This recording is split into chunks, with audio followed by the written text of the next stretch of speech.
Hey guys, welcome back to Sleepless Historian. If you've made it here tonight, I assume you're already in that perfect pre-sleep mood. Lights dimmed, blanket tucked just right, maybe a cat judging you from across the room. So, let's settle in, breathe, relax, and drift back to a time when medicine was, let's say, optimistic at best and reckless at worst. Tonight's story is a slow one, a soft, dirt-covered whisper of panic, because we're talking about that most unnerving of historical misfortunes, being buried alive. Yes, it happened, and not just once. For centuries, people were so afraid of premature burial that they actually designed safety coffins, boxes with bells, flags, or little breathing tubes poking up through the grave, which, is not exactly comforting. If you have to design a bell to make sure you're not dead, things have already gone off the rails. But we'll start somewhere specific, with one of the most whispered cases from 18th century France. The story of Anelique Cotin, sometimes known as the Electric Girl. Now, technically she wasn't buried alive, but she's our appetizer, because her story captures that exact confusion of life, death, and everything that rattles between. Anjali was born in 1813 in a small Normandy village that had two exports, cows and gossip. When she was 14, her body began to do strange things. Furniture moved when she walked by, objects seemed to jump from her hands, and when doctors came to test her, their instruments twitched as if charged. Was she possessed? Magnetic? Or just a teenager with world-class static electric? No one knew. But her story spread fast. And like all great weird stories of the 1800s, it ended with men in wigs declaring they'd solved the mystery, then quietly changing the subject when they hadn't. But here's why we start with her. Because her era, that jittery, candlelit Europe where science and superstition still shared a bed, was exactly when the fear of false death became epidemic. Let's float over to Germany around the same period. Doctors were beginning to realize that the human body didn't always behave politely at the moment of death. Sometimes breathing slowed to a whisper. The heart beat so faintly it vanished beneath the fingers, and people, to put it bluntly, got it wrong. One medical journal from 1798 describes a man declared dead after a stroke, buried the next morning. But when the gravedigger reopened the coffin a few days later, because someone wanted to recover a family ring, of course, they found the body turned over, the shroud shredded at the throat. The doctor's official report was, and I quote, "It appears he had attempted to rise." You think? So, naturally, Europe did what Europe always does when faced with a terrifying but solvable problem. It panicked, then built something expensive. Enter the safety coffin. This was the 19th century equivalent of installing a smoke detector for your grave. There were dozens of designs. Some had a small glass window in the lid. Others had a string tied to the corpse's hand that led up through a tube to a bell on the surface. If you woke up, you just tugged. Ding ding, problem solved. Except the bells rang all the time. Because graveyards are windy, bells are light, and rats have zero respect for the boundary between life and death. So you can imagine the night watchman's nerves, walking through a foggy cemetery at 2 a.m. and hearing bells softly tinkling from the earth. Sleep well with that image.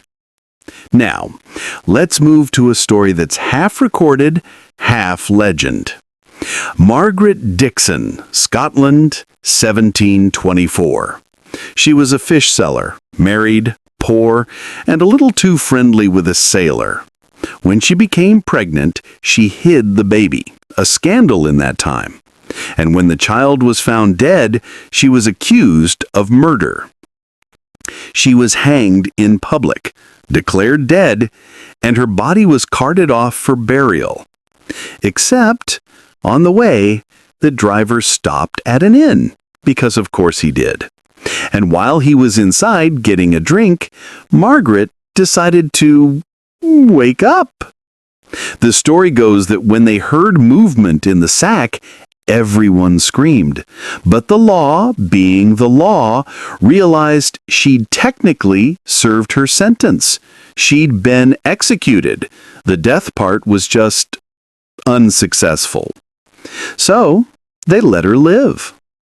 Locals started calling her Half-Hanged Maggie. She lived for another 40 years, married again, had kids, and hopefully avoided rope-related activities. It sounds like folklore, but contemporary records back it up, which says a lot about 18th century Scotland, where you could literally die of bureaucracy before dying of death. Now, let's dim the lights a little further, because our main story tonight, the one that supposedly inspired half the safety coffin craze, takes place in France around 1770. It's known as the tale of the Countess de Saint-Germain. The Countess was, by all accounts, a social creature. Her salons in Paris drew nobles, poets, and at least 3 men pretending to be philosophers. But she suffered from what doctors then called nervous languor, which basically meant she felt bad in ways we can't explain. One winter evening, she fainted at dinner, a faint that lasted several hours. Her skin cooled, her breathing imperceptible. The family physician checked her pulse, found none, and with a flourish of self-importance, declared her dead. There was mourning. There were candles. There was a painter commissioned to make a death portrait, because nothing says closure like a post-mortem oil painting. And then she was buried.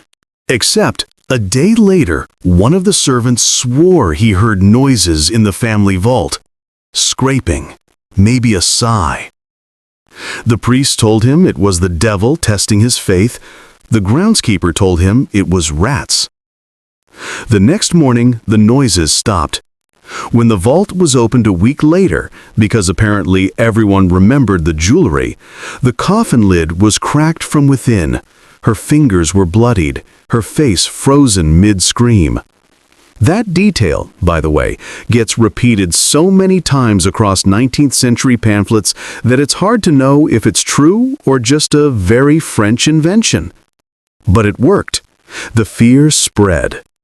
By 1780, Paris newspapers were running editorials about apparent death. Doctors held conferences. There were experiments with mirrors, feathers, even wine poured into mouths to test if a person might react. Because, apparently, if wine didn't wake you, you were definitely gone. Let's float again, this time to Prussia, 1790s.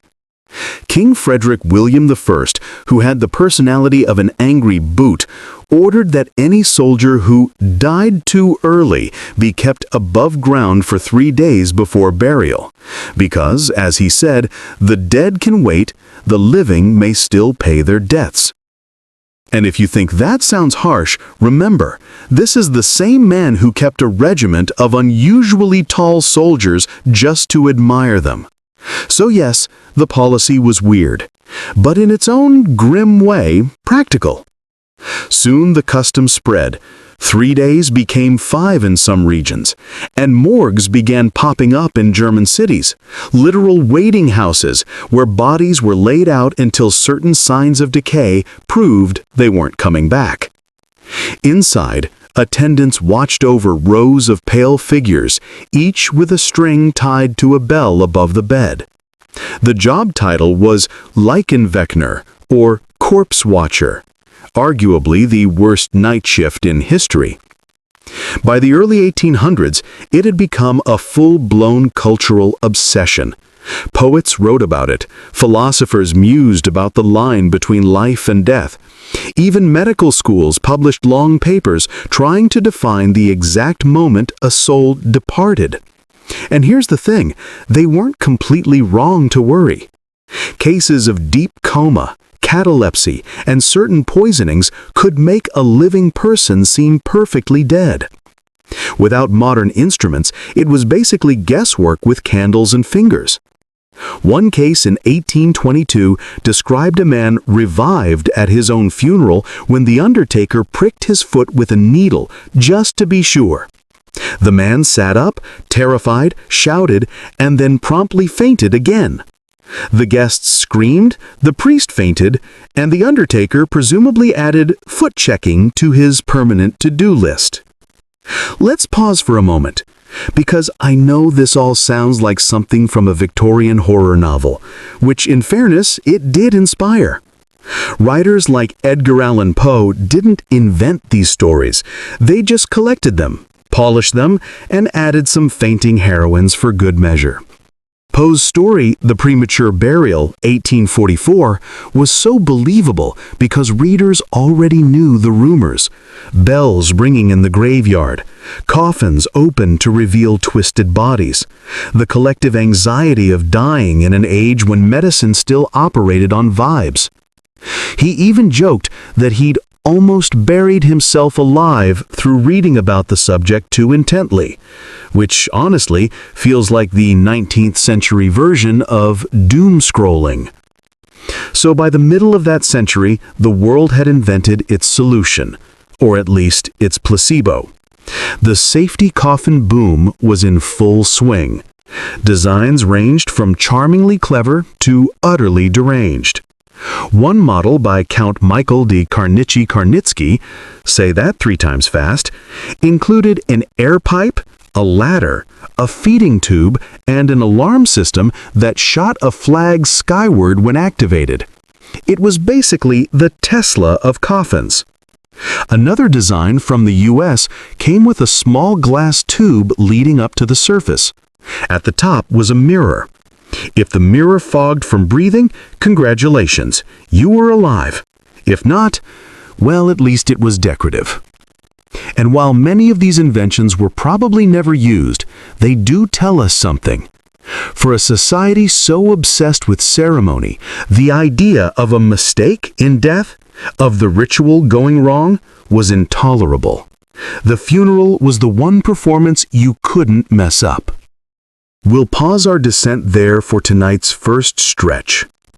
So far, we've drifted from nervous French countesses to paranoid Prussian kings, all circling that quiet, terrifying moment when the line between sleep and death got blurry.